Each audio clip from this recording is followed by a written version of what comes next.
Une conception active du rôle de l'enseignant. L'enseignement explicite est un enseignement structuré où l'activité de l'enseignant a pour but de favoriser, par des explications claires, des démonstrations et une pratique guidée, un engagement actif des élèves et une meilleure compréhension de l'objet d'apprentissage. C'est un enseignement qui a fait les preuves de son efficacité sur le plan scientifique. Une réflexion sur le contenu à enseigner et son découpage. L'enseignement explicite repose sur l'idée qu'il faut partir du simple pour aller vers le complexe. Il s'agit de repérer préalablement les étapes nécessaires à l'acquisition d'une notion, en déterminant quelles sont les différentes habiletés impliquées. La compétence ou le savoir à acquérir sont divisés en sous-unités qui seront enseignées spécifiquement. Par exemple, répondre à des questions de compréhension de texte est une activité complexe qui suppose un grand nombre de connaissances pertinentes et de stratégies efficaces, parfois très implicites. Si on ne les a pas, c'est trop dur, je comprends rien. Les sources d'erreurs sont multiples et on ne peut pas contrôler sa pensée et sa démarche. Pour cela, il faut enseigner explicitement ses connaissances et stratégies. Les difficultés de compréhension de texte ne tiennent pas qu'à des difficultés de lecture à proprement parler. Elles sont aussi liées à la compréhension des consignes et aux stratégies à mettre en place pour y répondre. Il va donc falloir enseigner explicitement des sous-unités de cette compétence afin qu'elle soit plus facilement accessible par les élèves. Identifier et comprendre le mot interrogatif, identifier et comprendre les mots-clés, etc. Voyons ce que cela donnerait pour apprendre aux élèves à identifier et comprendre des mots interrogatifs en vue de répondre à des questions de compréhension. Une manière de structurer les séances d'enseignement. On peut distinguer 5 grandes phases. Tout d'abord, ouverture de la séance. L'enseignant précise aux élèves l'objectif de la séance, afin qu'ils puissent maintenir un but précis en mémoire et focaliser leur attention sur les notions essentielles de l'apprentissage à réaliser. Pour réussir à répondre à des questions de compréhension de texte, nous allons tout d'abord apprendre à identifier et comprendre les mots interrogatifs. Puis, l'enseignant réactive les informations liées en mémoire à long terme en interrogeant les élèves sur les connaissances préalables pertinentes. Qui peut me rappeler quels sont les principaux mots interrogatifs? Oui, Thaïs? Où, quand, comment, pourquoi? Oui, c'est très bien. Deuxième phase, le modelage. L'enseignant fait. L'enseignant réalise une tâche devant les élèves, tout en décrivant ce qu'il fait pendant qu'il le fait, en mettant un haut-parleur sur sa pensée, afin de transmettre des stratégies de résolution, mais aussi d'évaluation de sa progression. Il fait généralement pour cela une utilisation privilégiée des exemples résolus. Souvent, après la lecture d'un texte ou dans l'énoncé d'un exercice, on vous demande de retrouver une information, mais parfois on a des difficultés à comprendre ce que l'on doit chercher pour répondre.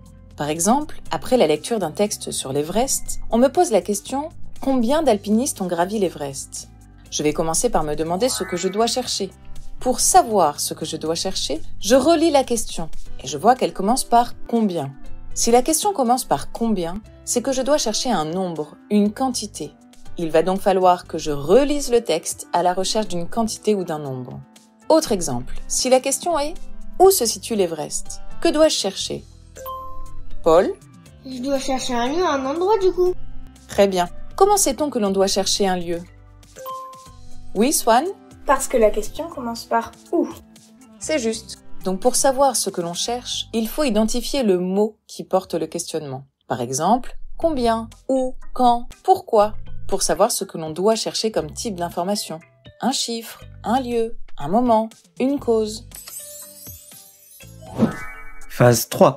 La pratique guidée. L'élève fait avec le soutien de l'enseignant. Le but de cette phase est que les élèves progressent dans la compréhension de l'objet d'étude. L'enseignant propose alors une pratique collective, en sollicitant l'engagement des élèves, tout en étant en interaction avec eux. Les formes peuvent être variées. Oral, brouillon, ardoise, tableau, travail en binôme, etc. Vous allez devoir entourer le mot interrogatif contenu dans ces questions et cocher la proposition de réponse qui indique le type d'information à trouver dans le texte. Qui veut bien lire la première question? Iris? Qui utilise les fruits empoisonnés? Quel est le mot interrogatif contenu dans cette question selon toi? Pour moi, le mot interrogatif est qui? Très bien. Par conséquent, quel type d'information devrez-vous trouver dans le texte? Isée? On nous demande donc d'indiquer un être, donc un nom, dans notre réponse, non? Oui. Antoine? Pourquoi la solution proposée par Isée est-elle bonne? Quand il y a qui, c'est qu'il s'agit d'une personne, donc un nom. Oui. C'est exactement ça. Au cours de cette phase, l'enseignant dirige et accompagne fortement le travail. Il questionne constamment les élèves, fournit des feedbacks systématiques, s'assure que les élèves maîtrisent progressivement la notion. On passe à la question suivante. Lisa? Quand Gustave Eiffel a-t-il connu son premier succès? C'est avec la tour Eiffel, non? Donc c'est un monument.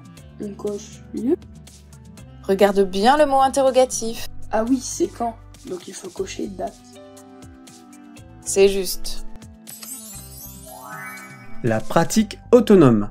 L'élève fait. Une fois le niveau de compréhension jugé satisfaisant, l'enseignant met les élèves en travail autonome. Dans cette phase, les élèves réalisent des exercices individuellement ou en groupe, sans l'aide de l'enseignant. La pratique autonome doit permettre aux élèves de vérifier leur propre niveau de compréhension et d'assurer une dose importante de pratique, qui améliorera la fluidité et favorisera l'automatisation. Vous allez maintenant refaire le même type d'exercice, mais individuellement cette fois-ci. Pendant ce temps, l'enseignant continue de superviser l'activité. Il circule entre les tables et focalise les feedbacks auprès des élèves en difficulté. Cette phase se poursuit jusqu'à ce que l'élève acquiert des automatismes. Nous allons maintenant passer à la correction. La clôture. L'enseignant synthétise, avec l'aide éventuelle des élèves, ce qu'il faut retenir.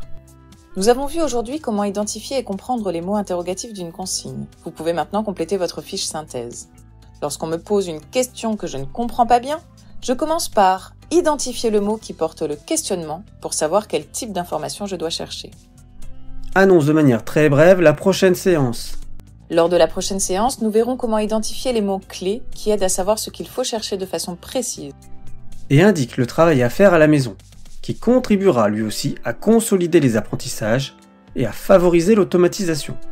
Mais d'ici là, et pour consolider ce que nous avons vu aujourd'hui, vous devrez faire la suite des exercices. L'enseignement explicite intègre, à travers l'ensemble de ces phases, rappel des notions antérieures, modelage, pratique guidée, pratique autonome et automatisation, la nécessité d'un surapprentissage qui va continuer à parfaire la compréhension, l'automatisation et la mémorisation à long terme. Les contenus disciplinaires ne sont pas les seuls susceptibles de faire l'objet d'un enseignement explicite. Il est aussi important d'enseigner aux élèves de manière explicite comment apprendre, comment gérer leur propre apprentissage, ce qui peut favoriser leur métacognition et leur autorégulation.